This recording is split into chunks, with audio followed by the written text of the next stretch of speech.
In an interview with Liz Browning Fox, Beverly Bull of Frisco recalls moving to Hatteras Island in 1971 to surf. Tell us about how you originally came down here. I lived in Ocean City, Maryland. A friend came by and said, "You have the next 2 days off?" I said, "Yeah." She said, "Let's go to Hatteras." So we came down here and went surfing, and we both fell in love with it and got a job at the Channel Bass for the next year. I had friends living in Avon, supposedly. Of course, back then no one had phones. Cell phones weren't even thought of. This was about what year? This was 71, and my friends had lived here in the winter and couldn't handle it and left. And I thought I was going to live with my surfing buddies, and I sold my bicycle, I sold my surfboard, I sold my car, and I had a trunk, and came to Hatteras. I got some lifeguards to bring me down who wanted to surf here. So I got down here and had no place to stay, so they stayed a few days. And somebody at the Channel Bass hooked me up with Mrs. Newsom, who owned the rooming and apartments. That would have been Willie Newsom's widow? Oh, I don't know. She was a widow. Mm-hmm. She had a son named Terry. And so not only did they fix me up with a place to live, but with actually a local girl named Jean, and we shared an apartment there, and Jean was Native American. And we shared an apartment for a while, and...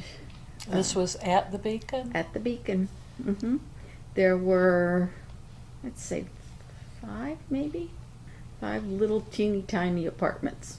It was neat living there, of course, because in those years, Hatteras was the place,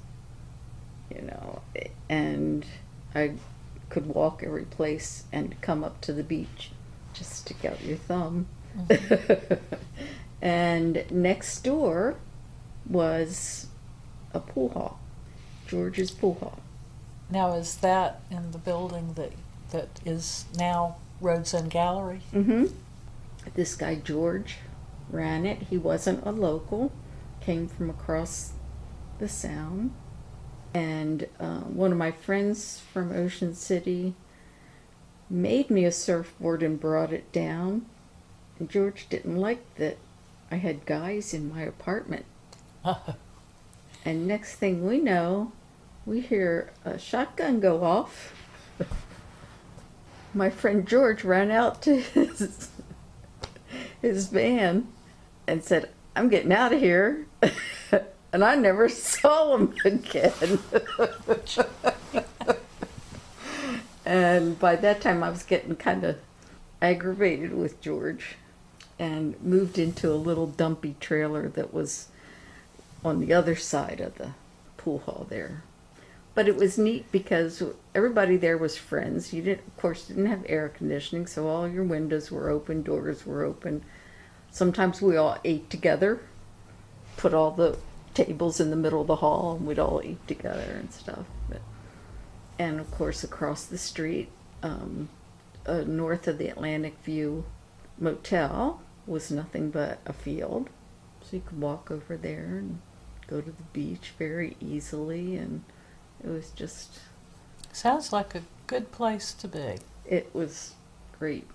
Just a little travel trailer my friend and I lived in.